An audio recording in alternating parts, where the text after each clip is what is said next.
አለይኩም ወራህመቱላሂ ወበረካቱ ድና የተከበራችሁ የዚህነት ቤተሰቦች እንዴት ናችሁ? ዳና ናችሁ ወይ? አልሐምዱሊላህ።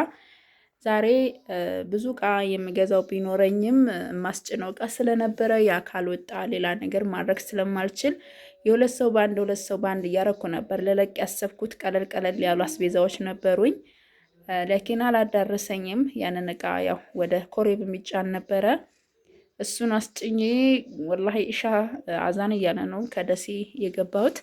እና እንዴት ናችሁልኝ? ደህና ናችሁ ወይ? አልሐምዱሊላህ። ጢስ አባሊማ የሚሄድ ለልጆች የሚሆን አስቤዛ ነው ማሳያችሁ። እህቴ እንግዲህ ባልሳሳት ለሁለተኛ ጊዜ እያዘዘችኝ ነው፣ ለሶስተኛ ጊዜ እያዘዘችኝ ነው። ኮሜንት ላይ ጻፊልኝ ለስንተኛ ጊዜ እንደሆነ። እና ውዶቼ ያዘዘችኝ 10 ኪሎ ሽሮና 3 ኪሎ በርበሬ ነው። በጣም ቆንጆ ተደርጎ ማሻአላ ተባረክ ረህማን ተደርጎ ተዘጋጅቶላታል። ግን መመጠኛ በርበሬውን ታሳቢነት እያስገባችሁ ማለት ኪሎ ሊቀንስ ይችላል ሀባይቢ። በርበሬ ሲደርቅ ምን ሲል የ1 ኪሎ ምናምን ያክል የመቀነስ አቅም አለው። ከዛው ደግሞ ተቀንሶ ለሽሮ መመጠኛ ሲደረግለት በርበሬዋ በጣም ነው የምታንሰው። ይህንን ታሳቢነት አድርጉት። ቢያንስ ለሽሮ መመጠኛ 1 ኪሎ ወፍቁለት ማለት ነው። እና ጀማው አተር 3 ኪሎ፣ ባቂላ 5 ኪሎ፣ 2 ኪሎ ደግሞ አተር ነው ማነው ሽምብራ ነው ያለችኝ። ሽምብራ ያው እንደነገርኳችሁ 230 ነው። ባቂላና አተር ደግሞ በ250 ሂሳብ ነው የኔ ደንበኛ የሚሰጠኝ፣ እንደዛ ነው። እና ያው ብዛትም ስለምገዛ እንግዲህ ከዚህ በታችም ዋጋ ካለ አላሁ አለም። እና በእርጥብ ቅመም በደረቅ ቅመም ነው ቆንጆ ተደርጎ የተዘጋጀው። ባለፈው የለቀኩት ነገ ኢንሻአላህ ታውታላችሁ። የሚያምር ከለር ያለው 30 ኪሎ ሽሮ ያስፈጨሁት አለ ኢንሻአላህ። እርጥብ ቅመም ሲባል ዝንጅብል፣ ጭናዳም፣ አዝማሪኖ እነዚህ እርጥብ ቅመም ይባላሉ። ለምሳሌ ለሽሮ የሚያስፈልገው ምን አለ መሰላችሁ? ጭናዳም፣ አዝማሪኖ፣ ድንብላል፣ እርጥብ ድንብላል፣ ነጭ ሽንኩርት ደግሞ ይበልጥና በርበሬ ነው። ከዛ ከሽሮ ላይ ግማሽ ይነሳና ይደልዛል ባንድ። ከዛ ቀሪውን ሽሮዎች ትቀላቅሉና ክድና አድርጋችሁ ታስቀምጡታላችሁ። ጧት ታሰጡታላችሁ። ሽታው በቃ የትም እዚህ ክፍል ማለት ነው። ትናንትና ነው እኔ በርበሬና ሽሮ ያስፈጨሁት። የአንድ 4 ሰው አስፈጭቻለሁኝና ክላሱ በቃ ግብት ስትሉ እፍን ነው የሚያደርጋችሁ። በጣም ነው የሚጣፍጠው ሽታው ሀባይቢና። እንደዛ አድርጎ ለማዘጋጀት ደግሞ እናንተ ጊዜ ስጡን ነው ሁልጊዜ የምንለው። ፀሐዩ የሚያምር ነው ማሻላ ተባረክ ረህማን። አሁን ላይ ላም ሲል ራሱ ማሻላ ፀሐይ ካላገኘ ራሱ ክርት ነው የሚሆነው። እና ጀማው 3 ኪሎ በርበሬ ነው፣ ግን ከዚህ የተወሰነ ወደ ሽሮ ላይ ተደርጎበታል። ከለሩ እንዴት እንደሚያምር ማሻላ።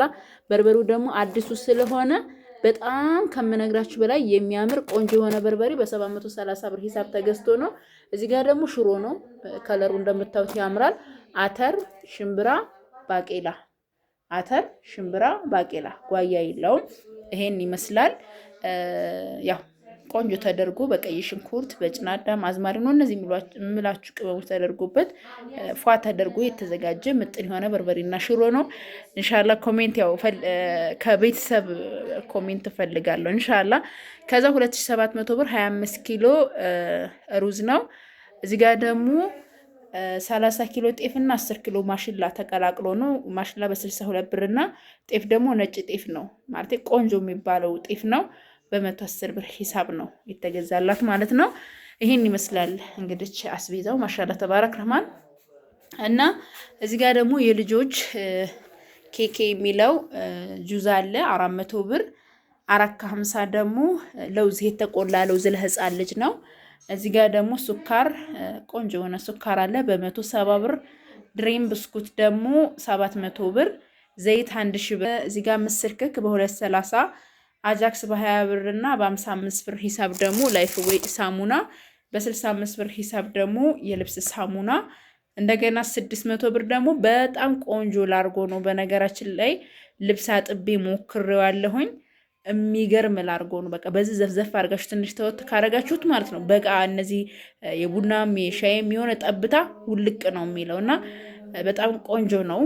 ተመችቶኛል ይሄ ላርጎ። ከዛ በመቀጠል ፓስታ ነው በ115 ብር ሂሳብ።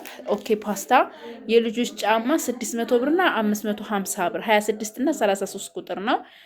ቅባት ይሄ ቅባት ጀማ እኔ ቅባት አልወድም፣ ቅቤ አልወድም፣ ፀጉሬ ምንም ነገር ማስነካት አልወድም። ግን ይሄንን ቅባት አልፎ አልፎ ልታጠብ ስልክ እጠቀመዋለሁኝ። በጣም አሪፍ ቅባት ነው እንጂ እኔ ጭቃ ቅባት ነው የሚሻለው ለፀጉሬ። ግን ፎረፎር ስለሚያመጣብኝ እሱንም አልጠቀም፣ ሁሉም ያስጠሉኛል። ግን ይሄ ለቆዳችሁም በጣም አሪፍ የሆነ ቅባት ነው፣ ተጠቀሙት። ያው በጣም ቆንጆ ቅባት ነው። እዚህ ጋር ደግሞ እንደምታዩት የሻይ ቅጠል አለ በ35 ብር ሂሳብ ነው የተገዛው። እንግዲህ እነዚህን በ22250 ብር የተቀነጠቡ የቤት አስቤዛዎች ናቸው። በተለይ እናት የሆናችሁ ስደት ላይ ሆናችሁ ያው ይከብዳል። እንዴት እንደምትኖሩ ታውቁታላችሁ፣ እንዴት እየሆናችሁ እንደምታሳልፉት። የአረቦች ልጆች ተቀናጥተው ሲያድጉ ይሄን አልበላም ይሄን ምናምን ሲሉ የእናንተ ደግሞ ያሉበት ሁኔታ ያሳስባቸዋል። ደግሞ ጠንካራ እናቶች ስላሏቸውም ደግሞ ደስተኛ ሆነው ነው የሚያርጉት። ወላሂ ነው የምላችሁ። እና እናት ሁልጊዜም በልተን እንኳ አሁን ድረስ ትልቅ ነን እኮ አይደለ? በልተን ራሱ የበላን አይመስላቸውም። እናቶች እንደዛ ናቸው። የኢትዮጵያ እናቶች ደግሞ ይለያሉ። ረጅም እድሜ ከጤና ጋር ይስጣቸው። ይሄን የመሰለ ምጥን የሆነ ሽሮና በርበሬ እነዚህን አስቤዛዎች ገዛዝችላታለሁኝ። ከወደዳችሁት ላይክ፣ ሰብስክራይብ፣ ሼር እያደረጋችሁ ሌሎች ማዘዝ ለምትፈልጉ በ0967 17 71 94 ወይም ደግሞ በ0923 10 74 15 እኔን ታገኛላችሁ። በሁለት ዋትሳፕ ማገኘት ትችላላችሁ። እዘዙ። ኢንሻአላ እንደዚህ ያማረ ፏ አድርገን እናደርሳችኋለን ማለት ነው። ባረከላሁ ፊኩም። ሰላም አለይኩም ወራህመቱላሂ ወበረካቱ።